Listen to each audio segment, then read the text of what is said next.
Amigo oyente, reciba un afectuoso saludo.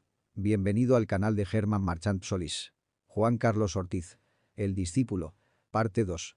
Los Sodres Nuevos. Capítulo 13. Niños por siempre. Sobre este tema tenemos mucho que decir, aunque es difícil explicarlo, porque a ustedes lo que les entra por un oído les sale por el otro.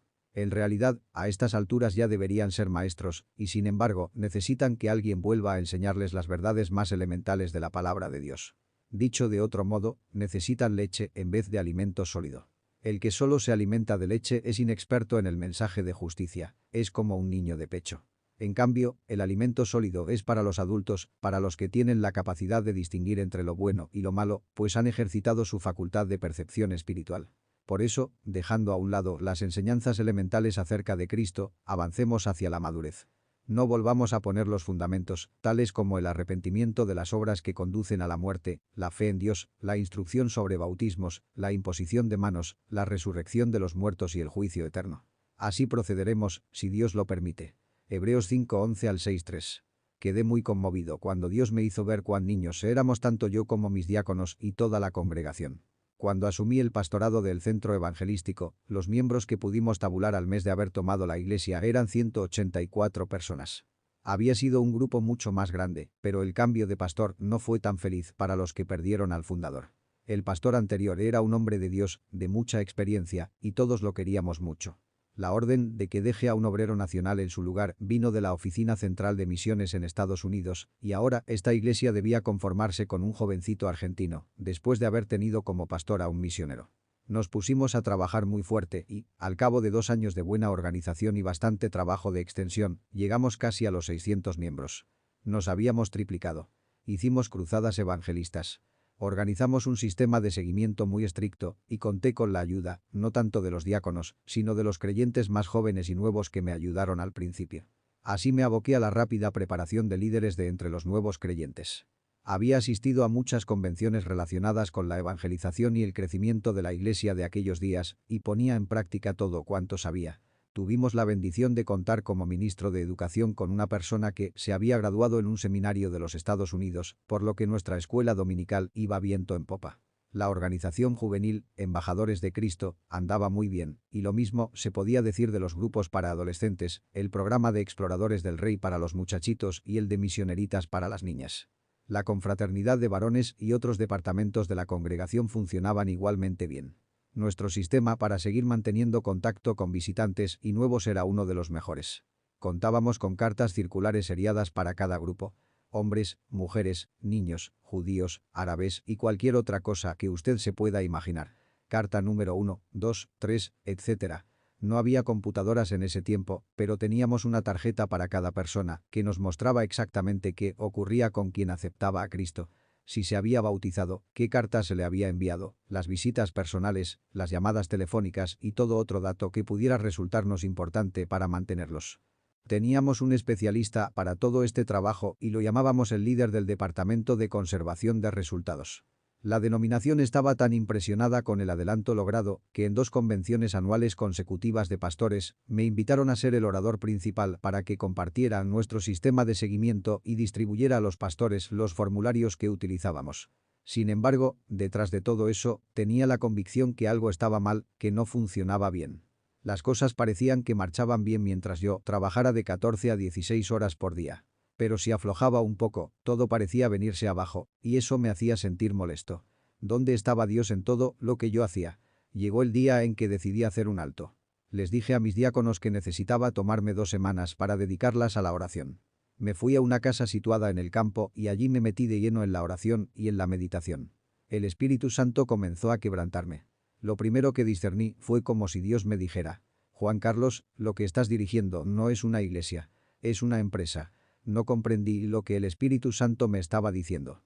Estás promoviendo el Evangelio de la misma manera que Coca-Cola promueve su producto. Selecciones Reader's Digest vende libros y discos con ese sistema. Las compañías tabacaleras tienen éxito con ese sistema. Te vales de todos los subterfugios humanos que te enseñaron en seminarios de crecimiento. Pero, ¿dónde está mi dedo en todo esto? No sabía qué contestar. Tuve que reconocer que mi congregación, más que un cuerpo espiritual, estaba organizada como una empresa comercial. Pero esto no fue todo, el Señor me dijo más. La iglesia no está creciendo. Está engordando. Son más en número, pero no crecen en calidad. Son más de lo mismo. No están madurando, pareciéndose más a mí.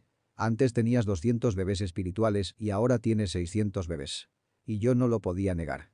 Como resultado de eso, percibí como que el Señor me decía que lo que tenía a mi cargo era un orfanato más que una familia espiritual. Espiritualmente hablando, ninguno tiene un padre. Tú no eres el padre de esa gente, sino que eres el demasiado atareado director del orfanato. Te ocupas de mantener las luces encendidas, pagar las cuentas y mantener los biberones llenos de leche, pero ni tú ni nadie en realidad hace las veces de padre de esos bebés, me dijo. Y por supuesto, una vez más, el Señor estaba en lo cierto. Sabía lo que estaba mal, pero no sabía cómo corregirlo. Una revolución había comenzado en mi mente y en mi corazón. La crisis era primero espiritual, luego metodológica. Al regresar a mi casa, comencé a ver cada vez con más agudeza y crítica muchos de los defectos de nuestra iglesia y, más que nada, la niñez de los creyentes, aun de los ancianos de la congregación. Luego empecé a ver que esa no era solo una situación mía, sino de todos. Por años no se cambió el himnario, porque no había sed de nada nuevo para cantarle a Dios. El mismo anciano oraba el domingo como oraba hacía años, casi las mismas palabras. Si una persona realmente crece en su relación con el Señor, se notará la diferencia de año en año. No pasaba así en mi iglesia ni en la de mis colegas. ¿Qué pensaría usted si me escuchara hablándole a mi esposa de la misma manera hoy que como lo hice cuando me dirigí a ella expresándole mi amor la primera vez? Nunca me olvidaré de ese día. Marta asistía a mi flamante iglesia en La Cumbre, Córdoba. Un domingo después de la reunión, le dije: «Hermana Marta, quisiera conversar con usted unas palabras». «Muy bien, pastor». «Hermana Marta, yo quisiera saber si usted ha notado que siento algo diferente por usted de lo que siento por las otras hermanas jóvenes de la congregación». Ella se puso pálida y me dijo: «No, no he notado nada». Así le hablé ese primer día. Ahora hace 46 años que estamos casados y tenemos 4 hijos y 6 nietos. ¿Cree usted que todavía, cuando hablo con mi amada Marta le digo: «Hermana Marta, yo quisiera saber si usted ha notado que yo siento algo diferente por usted de lo que siento por las otras hermanas jóvenes»? No, nuestro diálogo es mucho más profundo de lo que fue en su faz inicial. Ahora, con mirarnos, ya sabemos lo que el otro piensa. Lamentablemente, en la iglesia no ocurre lo mismo. Se pronuncian las mismas oraciones siempre y siguen cantándose los mismos himnos de hace años, la misma metodología, los mismos sistemas de escuela dominical, reunión de jóvenes, coro, reunión de damas, etc. Es la misma calesita. Es un sistema estático, no hay crecimiento espiritual, la gente no se parece cada día más a Jesús, no se crece en estatura, en formación de líderes. Hay gente que asiste hace 30 años y nunca ha guiado a un amigo a Cristo, porque no saben hacerlo y mucho menos discipularlo. Son eternos consumidores y no productores. El crecimiento solo numérico no es suficiente. Los cementerios también crecen en números, tienen cada vez más de lo mismo. Otra evidencia de falta de crecimiento es la división que existe en la iglesia. Pablo dijo a los corintios que sus divisiones eran evidencia de niñez espiritual. Se peleaban entre ellos. Tenían preferencias por distintos pastores, pero aún así permanecían en la misma congregación. Nosotros, en cambio, nos separamos, hablamos mal los unos de los otros y nos dividimos en una infinidad de denominaciones y grupos independientes sin ninguna conexión unos con otros. Estamos peor. Si los corintios eran bebés en Cristo por lo que hacían, nosotros somos nonatos. Y lo triste del caso es que, en lugar de mejorar, empeoramos. Cada año surgen más divisiones y grupos autónomos que luego se transforman en pequeñas denominaciones.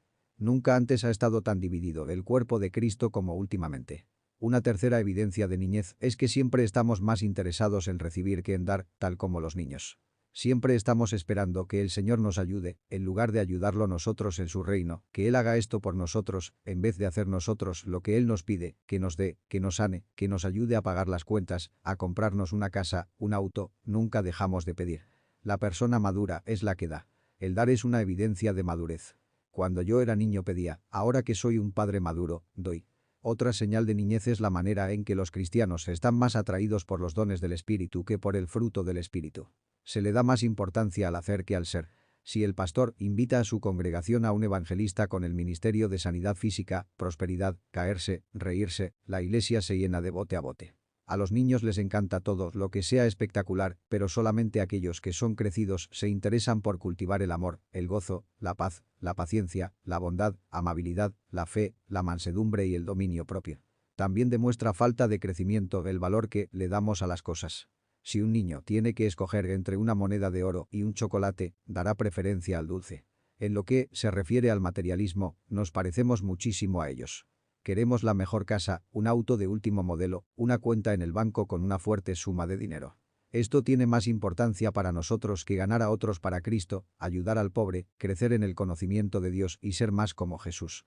Damos preferente atención a lo material, lo pasajero, lo que se ve, que a las cosas espirituales, ver 2 Corintios 4:18, porque carecemos de madurez para dar el verdadero valor a cada cosa. Y peor todavía, tratamos de usar a Dios presionándolo en nuestras oraciones para conseguir las cosas materiales que codiciamos. No es suficiente que nos ocupemos en lo material, sino que tratemos todavía de coaccionar a Dios para que nos ayude en ese esfuerzo. Nuestra conducta es la de un niño egoísta. Otra evidencia de inmadurez es la falta de obediencia en la iglesia. Los niños son desobedientes. Tenemos gente que por espacio de 10 o 20 años ha conocido al Señor y no saben aún cómo presentarle el Evangelio a sus amigos, vecinos y compañeros de trabajo o escuela. Tampoco se animan a discipular a un nuevo creyente. Son personas estériles, no pueden engendrar ni criar hijos espirituales. Les parece que han hecho algo muy grande cuando simplemente invitan a alguien a una reunión, cosa que es muy fácil. Todo depende del pastor. El pastor tiene que evangelizarlo, guiarlo a Cristo, bautizarlo y seguir cuidándolo por el resto de su vida. El escritor a los Hebreos dice: a estas alturas ya deberían ser maestros. Hebreos 5:12. Cada creyente debe aprender a enseñar lo que aprendió para que el pastor pueda seguir llevando hacia la madurez a los más adelantados. Ver Hebreos 6:1. Precisamente porque el pastor es el que debe ocuparse de los nuevos, no puede ocuparse de hacer crecer a los viejos creyentes. Así todos son niños, esas iglesias no son una familia, sino un orfanato. ¿Nunca se preguntó por qué Pablo dice que él casi no bautizó a nadie? Escribiendo a los Corintios, una congregación que había fundado, señaló: gracias a Dios que no bauticé a ninguno de ustedes, excepto a Crispo y a Gayo, también bauticé a la familia de Estéfanas. Fuera de estos, no recuerdo haber bautizado a ningún otro. Primera a los Corintios 1:14-16. ¿Cómo, entonces, leemos que Crispo, el jefe de la sinagoga, creyó en el Señor con toda su familia? ¿También creyeron y fueron bautizados muchos de los corintios que oyeron a Pablo? Hechos 18:8, Amperio Crispo lo bautizó Pablo, pero a los muchos de los corintios, ¿quién los bautizaba? Seguramente, los discípulos de Pablo traían la gente al Señor, los bautizaban y luego los discipulaban. Evidentemente, a Crispo, a Gayo y a algunos otros discípulos, Pablo los había evangelizado y bautizado, pero luego para poder multiplicarse más rápido, cada discípulo, que también era sacerdote, ver 1 de Pedro 2:9, y ministro de reconciliación, ver 2 a los Corintios 5:18 y 19, bautizaba y discipulaba. En la carta, Pablo afirma el sacerdocio de todos los creyentes, todos los nacidos de nuevo son ministros de reconciliación, embajadores de Cristo y voceros de Dios para reconciliar al mundo con él, ver 2 a los Corintios 5:17-20. Por lo tanto, debemos reconciliar a las personas con Dios, bautizarlas y luego discipularlas, dejando libres a los ministros de más experiencia y sabiduría para que se ocupen de guiarlas a aguas más profundas de crecimiento espiritual. Como los domingos generalmente vienen a las reuniones visitas o creyentes nuevos, los pastores nos tentamos a predicar el ABC de la salvación o de la vida cristiana, las verdades más elementales de la palabra de Dios, Hebreos 5:12, pero los creyentes de más tiempo no son llevados hacia la madurez, Hebreos 6:1. Muchas iglesias tienen hoy clases para los que se convierten. Pero, ¿quién se ocupa de ellos a partir de ese momento? Cada niño que nace necesita atención personal de los padres. No se puede discipularlos desde el púlpito los domingos. Jesús no discipulaba a los apóstoles en sus discursos a las multitudes, sino que los llevaba aparte en un grupo pequeño donde les daba deberes definidos que tenían que hacer y reportar a su maestro. Luego él los corregía si hacían algo mal y les daba nuevas instrucciones, cosas para hacer, deberes que les llevaba a veces muchos días para cumplir, como ir a las villas y anunciarle el reino a la gente en sus casas. Jesús era como un padre, maestro y director del seminario. En la iglesia no hay padres, ni maestros ni seminario. Son todos niños que están siempre con la leche, o sea, escuchando, cantando y orando siempre las mismas cosas. Y los pastores somos los directores de ese gran orfanato. No es de extrañarse, entonces, que tantos nuevos creyentes se nos escurran de entre los dedos. No debe sorprendernos que los miles de convertidos de nuestras grandes cruzadas no permanezcan. Para decirlo con toda franqueza, muchos de los nuevos creyentes no siguen fieles, porque se aburren de una iglesia donde siempre pasa lo mismo. Todos los domingos, la misma rutina. Por eso, a Satanás le resulta muy fácil mantenerlos en tinieblas, ver Lucas 8:12. ¿De quién es la culpa? Vez tras vez, se les reitera a los creyentes que tienen que crecer, pero, ¿cómo pueden hacerlo si solo se los alimenta con leche o con las verdades elementales de la palabra de Dios? La leche es buena por un tiempo, pero el bebé necesita pasar a la comida sólida. Sin embargo, tampoco se puede culpar enteramente a los pastores porque hacemos lo que nos han enseñado en los seminarios. Entonces, ¿quién tiene la culpa? Creo que somos todos víctimas de una estructura de iglesia y enseñanza que mantiene a todos en el nivel de niños por el resto de sus vidas, estructuras que nadie se anima a cambiar. Ellas solo sirven para informar a la gente, pero no para formar vidas. Las estructuras tradicionales de oír sermones y estudios bíblicos que apelan al intelecto están tan arraigadas en nosotros que se requeriría quizás una gran persecución para hacer los cambios necesarios con el fin de formar discípulos de Jesucristo. Toda persona que tiene el Espíritu de Cristo tiene el potencial de ser sacerdote, ministro de reconciliación. Nosotros, los pastores, tenemos la responsabilidad de equipar a esos sacerdotes para que aprendan a funcionar como tales. Si no detenemos nuestro ritmo de actividades para preguntarle a Dios y a nosotros mismos si estamos haciendo bien, si estamos realmente obedeciendo el mandamiento del Señor de hacer discípulos, entonces sí somos culpables. Me resultó sobremanera difícil hacer un alto. Mi teléfono sonaba de la mañana a la noche. De continuo tenía que mantener aceitada la maquinaria que yo mismo había puesto en marcha en la iglesia, porque de lo contrario se detenía. Además estábamos creciendo. Era como una empresa que dependía totalmente de mi esfuerzo. Había llegado al borde del agotamiento para tener una iglesia grande y mantener a la gente. Estaba como Moisés cuando su suegro Jetro vino a visitarlo, ver Éxodo 18, 13 al 26. Gracias a Dios que llegó el día en que el Señor me hizo detener mis actividades para escucharlo a Él y meditar mejor en las Escrituras. El detenerme fue intencional. Yo decidí separar 2 semanas para orar.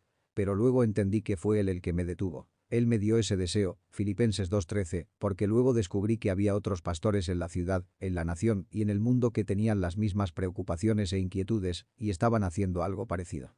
Lo que pasó en la Argentina comenzó a pasar en todo el mundo. Cuando la primera edición de este libro Discípulo apareció en 1974, muchos pensaron que era una herejía. Ahora todos están practicando lo que dice y ya perdí la cuenta de cuántas ediciones se han publicado. Dios se estaba manifestando en todo el mundo en lo que era el comienzo del movimiento carismático. Pero en la Argentina, junto con ese movimiento, vinieron muchas otras inquietudes en cuanto a las estructuras de la Iglesia. Muchos entendimos que habíamos estado errados en cuanto a la relevancia del Espíritu Santo. ¿Quién nos aseguraba que no estábamos errados en muchas otras cosas también? Un pastor de una de las congregaciones más grandes en mi país dijo: si mi denominación nos mintió en una cosa, ¿quién asegura que no nos mintió en otras? Revisemos todo de nuevo. Escritura y estructura de la Iglesia. Era necesaria una revisión total. Esas 2 semanas de oración y ayuno a solas provocó una revolución en nuestra vida y en la congregación y tuvo repercusiones nacionales e internacionales al comenzar una renovación. Fue allí que empezó el discipulado en grupos pequeños o células, la unidad del cuerpo, la práctica del sacerdocio de todos los creyentes que ya creíamos en teoría, el entrenamiento de los que antes llamábamos laicos para hacer parte de un ministerio, la enseñanza de materias de seminario, etc. Fui uno de los más revolucionarios. Para dedicarme a equipar a los creyentes, antes de comenzar las células, decidí enseñarles y llevarles comida más sólida los domingos desde el púlpito. Pero, ¿qué hacíamos con los nuevos? Decidimos que nuevos y viejos estaríamos juntos durante la alabanza, que también fue modificada. Fuimos los primeros en nuestra denominación en cambiar nuestro himnario por uno más centrado en Dios y en una teología más profunda, que precisamente se llamaba Cántico Nuevo. También, la nueva vida renovada fue inspirando a pastores y a discípulos para crear canciones nuevas, refranes centrados en Dios, generalmente doxologías que revolucionaron la adoración y la alabanza hasta el día de hoy. Fuimos motivo de burla cuando levantábamos las manos o palmeábamos en las canciones de adoración y cuando danzábamos en las canciones de alabanza. Ahora en todo mundo se hace. Todo ocurrió porque hicimos un alto para decir: Señor, estamos mal, ¿qué es lo que tú quieres que hagamos? A mí, un pentecostal, Dios me guió a los monjes trapenses para hacer un retiro personal con mi asistente y esperar en silencio la respuesta de Dios a mis preguntas. Allí Él nos reveló que estábamos peor de lo que pensábamos. En ese ayuno de 17 días, de repente, mi asistente oró así: Señor, tu iglesia necesita una nueva pintada. No, Señor, primero debes cambiarnos todo el revoque antes de pintar, ¿qué digo? No, Señor, debes tirar abajo las paredes y construirlas de nuevo. No, Señor, perdón, debes escarbar y sacar los cimientos y hacer todo un edificio nuevo. Así estaban nuestras almas descargadas. Eso nos llevó a prolongados ayunos y días de oración. En ese monasterio había tiempo para meditar y contemplar. Los monjes trapenses se arrodillan, se tiran al suelo y están en meditación silenciosa 8 horas por día, y las otras 16 horas no hablan porque han hecho voto de silencio. Imagínese, yo, un pentecostal, haciendo 2 semanas de silencio, sin pronunciar una palabra. Parecía una locura, pero fue allí que Dios, al ver que le dimos una oportunidad para hablar, haciendo silencio, nos habló, y como resultado comenzó una gran renovación que cambió el ambiente religioso para siempre. Nos habló aún de destemplización y de comenzar iglesias sin dinero y sin edificio. Es una pena que no nos animamos a eso, solo uno de nosotros, Néstor Soto, de Santiago, Chile, hizo el experimento con éxito. Pero hoy, después de casi 40 años, muchísimos estadistas cristianos están escribiendo libros sobre la iglesia posmoderna, donde afirman que la iglesia del futuro es en las casas y en los lugares de trabajo con pastores no a sueldo. Por fin le habíamos dado a Dios nuestra atención con nuestro silencio, dándole la oportunidad para hablarnos. Esas 2 semanas de oración fueron el comienzo de una revisión total de todos los programas de la congregación. Enseñanza, metodología, espiritualidad, perfeccionamiento de los creyentes, ayuda a los necesitados, niños, jóvenes, Jesucristo, servicio, en fin, todo. Volvimos de ese retiro, mi asistente Antonio y yo, con menos kilos, pero llenos de gozo y del Espíritu Santo, bendiciendo también a nuestros hermanos, los monjes trapenses, por habernos bendecidos. En esa primera visita al monasterio, ellos también fueron bautizados en el Espíritu Santo, dando eso un ímpetu inmenso al movimiento católico carismático. Nos enriquecimos mutuamente. Ellos compartieron el silencio a los pentecostales y nosotros les enseñamos a gritar en otras lenguas y a cantar en el Espíritu a los monjes del silencio. Parece increíble la cantidad de planes que los pastores iniciamos y cuán pocos acabamos. En muchas visitas que hice a distintas congregaciones, más de una vez el pastor me dijo: el mes que viene comenzamos con un nuevo programa. Ya tenemos todo preparado y listo para empezar a marchar. Pero al otro año, cuando me volví a encontrar con el pastor, al preguntarle cómo le había ido con aquel programa, me contestaba: oh, no nos fue posible cumplirlo, pero la semana que viene ya tenemos todo listo para empezar con algo nuevo, distinto. ¿Por qué nuestros proyectos fracasan una y otra vez? Porque tratamos de llevarlos a cabo valiéndonos de creyentes inmaduros, bebés espirituales. Tanto usted como yo sabemos que no se puede contar con los niños. Hacen muchísimas promesas. Sí, lo voy a hacer, me voy a portar bien, prometo que haré lo que me pides, pero todas ellas no son más que palabras. ¿Cómo va a lograr usted que un niño tenga hijos? No los tendrá aunque haga fuerza, le imponga las manos y le ore con ayuno. Pero si crece naturalmente, tendrá hijos sin imponerle las manos, sin orar ni ayunar.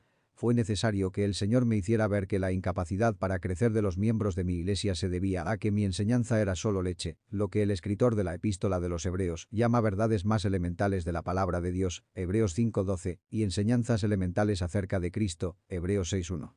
Pablo las describe como: 1. Arrepentimiento y fe para salvación. 2. Bautismos para acoyuntarse en el cuerpo de Cristo, o familia o pueblo de Dios. 3. Imposición de manos para ser lleno del Espíritu Santo. 4.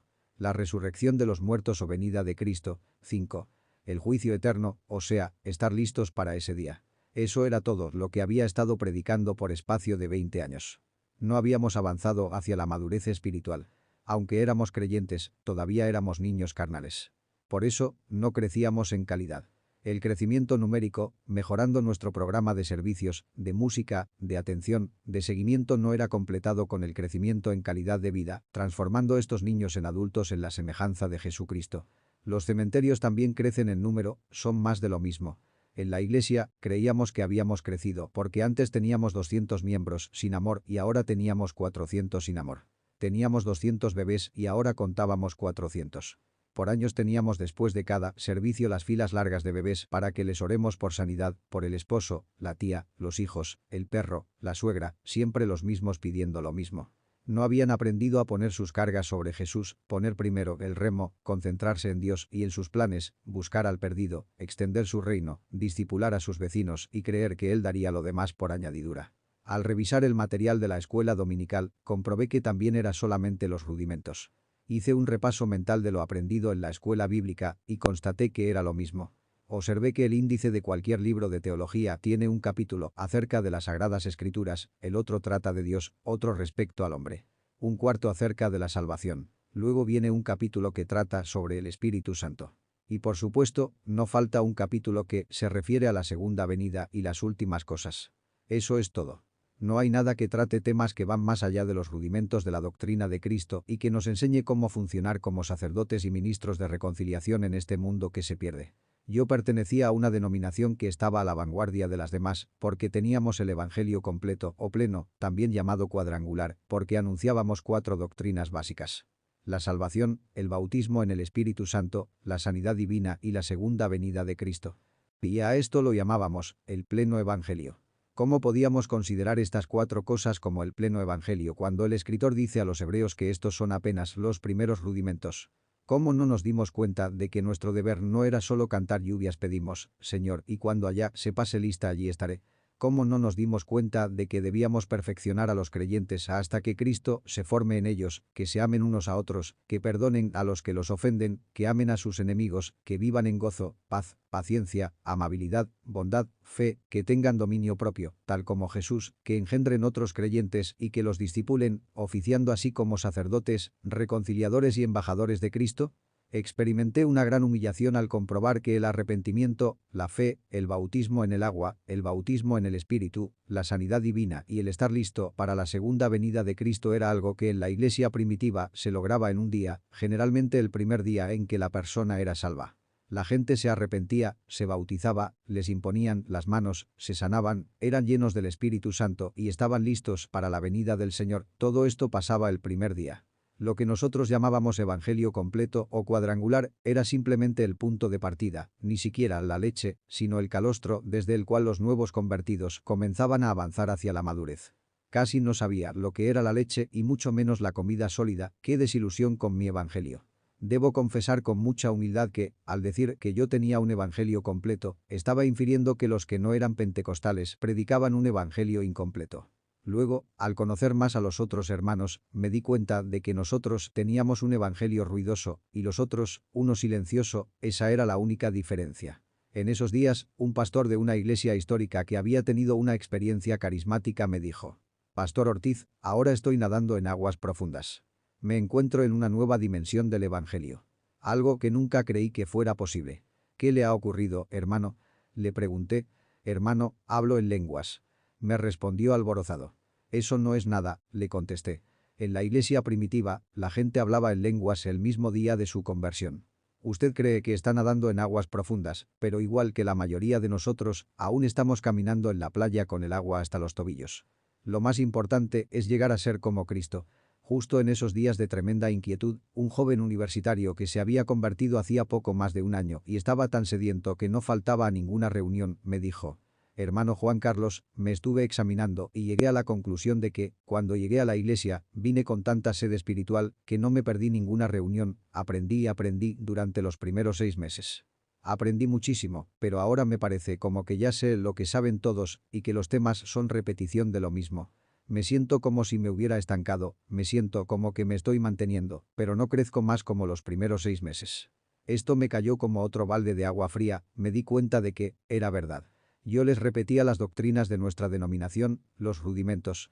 Precisamente, me habían enseñado en el seminario que cada año debíamos predicar un sermón sobre cada doctrina importante de nuestra denominación.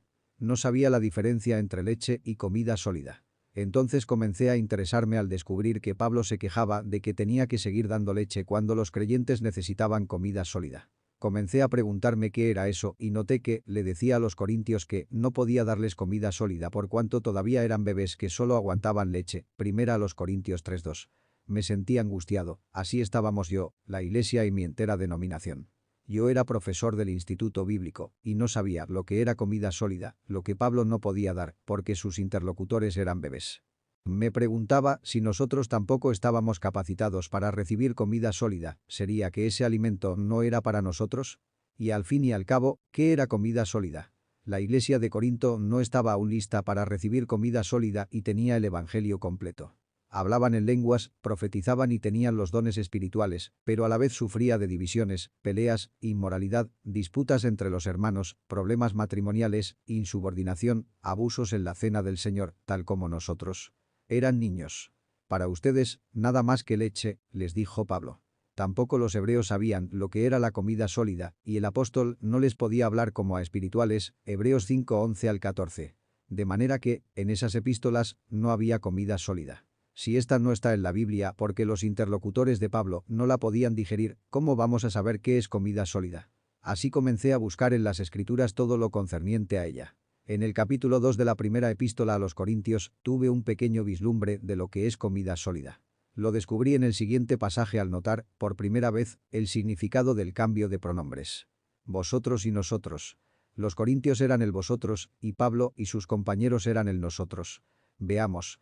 Así que, hermanos, cuando fui a vosotros, corintios carnales, para anunciaros el testimonio de Dios, no fui con excelencia de palabras o de sabiduría. Pues me propuse no saber entre vosotros, corintios, cosa alguna, sino a Jesucristo y a este crucificado. Y estuve entre vosotros, corintios, con debilidad y mucho temor y temblor. Y ni mi palabra ni mi predicación fueron con palabras persuasivas de humana sabiduría, sino con demostración del Espíritu y de poder, para que vuestra fe no esté fundada en la sabiduría de los hombres, sino en el poder de Dios. Sin embargo, nosotros, Pablo y su equipo, los espirituales, hablamos sabiduría entre los que han alcanzado madurez. Y sabiduría, no de este siglo, ni de los príncipes de este siglo, que perecen. Mas, nosotros, Pablo y su equipo, hablamos sabiduría de Dios en misterio, la sabiduría oculta, la cual Dios predestinó antes de los siglos para nuestra gloria, la que ninguno de los príncipes de este siglo conoció. Porque si la hubieran conocido, nunca habrían crucificado al Señor de la gloria. Antes bien, como está escrito, cosas que ojo no vio, ni oído oyó, ni han subido al corazón de hombre, son las que Dios ha preparado para los que le aman. Pero Dios nos las reveló a nosotros por el Espíritu, porque el Espíritu todo lo escudriña, aun lo profundo de Dios. Porque, ¿quién de los hombres sabe las cosas del hombre, sino el Espíritu del hombre que está en él? Así tampoco nadie conoció las cosas de Dios, sino el Espíritu de Dios. Y nosotros no hemos recibido el espíritu del mundo, sino el Espíritu que proviene de Dios, para que sepamos, nosotros, lo que Dios nos ha concedido, lo cual también, nosotros, hablamos, no con palabras enseñadas por sabiduría humana, sino con las que enseña el Espíritu, acomodando lo espiritual a lo espiritual. Pero el hombre natural no percibe las cosas que son del Espíritu de Dios, porque para él son locura, y no las puede entender, porque se han de discernir espiritualmente. En cambio, el espiritual, nosotros, juzga todas las cosas, pero él no es juzgado de nadie. Porque, ¿quién conoció la mente del Señor? ¿Quién la instruirá? Mas nosotros tenemos la mente de Cristo. De manera que yo, hermanos, no pude hablaros, a vosotros, los corintios carnales, como a espirituales, sino como a carnales, como a niños en Cristo. Os di a beber leche, a vosotros, y no comida sólida, porque aún, vosotros, no erais capaces, ni sois capaces todavía. Primera a los Corintios 2:1 y 3:2. La clave para comenzar a comprender este pasaje está en los pronombres vosotros y nosotros. Aquí hay dos grupos de personas. Un grupo son los corintios, a quienes el escritor llama niños carnales. El otro grupo está formado por Pablo y sus compañeros, que son los creyentes maduros y espirituales que han alcanzado madurez. Cuando el apóstol usa el pronombre vosotros se refiere a los corintios niños, cuando dice nosotros se refiere a su grupo de personas espirituales y maduras. Note que en primera a los Corintios 2:1 al 5 se refiere a los corintios que todavía son niños. Desde 2:6 al 16 se refiere a su grupo de personas maduras y espirituales. Luego vuelve a los niños en 3:1 en adelante y los llama niños carnales que todavía no pueden salir de la leche y que andan como hombres naturales en vez de espirituales. La niñez espiritual es la tragedia más grande de la Iglesia. Los niños ocupan la mayor parte del tiempo de los pastores. Ellos deben descuidar a los que tienen sed de crecer y que son líderes en potencia para atender a los niños que nos dan tanto trabajo, porque se ofenden, se enojan, caen en pecado, comienzan chismes y nos hacen descuidar a los más crecidos. Como los sermones y enseñanzas van generalmente dirigidos a los niños, los más crecidos se aburren y no crecen, algunos terminan yéndose porque la Iglesia parece ya no tener nada para ellos. Muchos de estos maravillosos creyentes han formado lo que llamamos grupos paraeclesiásticos, grupos paralelos como Jucum, Juventud para Cristo, Cruzada Estudiantil para Cristo, Vida Joven, Hombres de Negocio, Ministerio a las Cárceles, Profesionales para Cristo, Especialidades Juveniles, Hombres de Promesa, Lapen, etc. Estas agrupaciones están formadas por creyentes deseosos de servir al Señor en algo más significativo y que abarque más que cantar en el coro, recoger la ofrenda, ser ujier, diácono o anciano de una congregación. Estas son personas con capacidades y visión. La estructura miope del jardín de infantes de la Iglesia, creada para mantener niños, ya no les alcanza, no los motiva ni anima. Por el contrario, muchos pastores han luchado para que esos miembros no se vayan a Jucum o a otros ministerios, para que sigan contando la ofrenda en sus reuniones o cantando en el coro. Si la Iglesia funcionara como debiera, todas esas instituciones que llamamos para iglesias no existirían. La Iglesia debería liberar a sus miembros y, más aún, entrenarlos para los muchos ministerios que los grupos paraeclesiásticos están supliendo. Alguien ha dicho que hay organizaciones paraeclesiásticos que hacen más el trabajo de la Iglesia que la Iglesia misma, es decir, la evangelización y discipulado. Y que, en muchos casos, parece ser un ministerio más. ¿No debería la Iglesia evangelizar y discipular todos los niveles de la sociedad? Estos movimientos han nacido de una necesidad. La Iglesia no se ocupó de sus jóvenes, ni de las escuelas, ni de los presos, ni de discipular, ni de los hombres de negocio, ni de los profesionales, ni de las mujeres, ni de los estudiantes, ni de los políticos. Es un desperdicio poner como ujier, o a contar la ofrenda, o a cantar en el coro a un profesional o empresario exitoso. Sí, pueden cantar los domingos, pero sus dones, talentos y capacidades son más aprovechados equipándolos para evangelizar a sus colegas y empleados. Estos necesitan comida sólida para conocer más a Dios y descubrir su ministerio donde Él los ha ubicado en la sociedad. No todos los miembros de la Iglesia son profesionales o empresarios, pero una mucama puede llevar a Cristo a sus patrones, con su comportamiento y sus palabras. Un ama de casa puede llevar a Cristo a sus sirvientes. Un alumno ejemplar puede llevar a Cristo a su maestro y a sus compañeros. Un dueño de una fábrica puede transformarse en el pastor de sus obreros. Un empleado responsable puede llevar a Cristo a su patrón, etc., pero para eso hay que entrenarlos y comisionarlos a esos ministerios en vez de usarlos solamente para la rutina de los cultos. Para mantener en la Iglesia a gente inteligente y deseosa de ampliar sus conocimientos, tenemos que llevarlos a la comida sólida y diversificar los ministerios donde cada uno pueda usar sus talentos y dones. Dios le bendiga.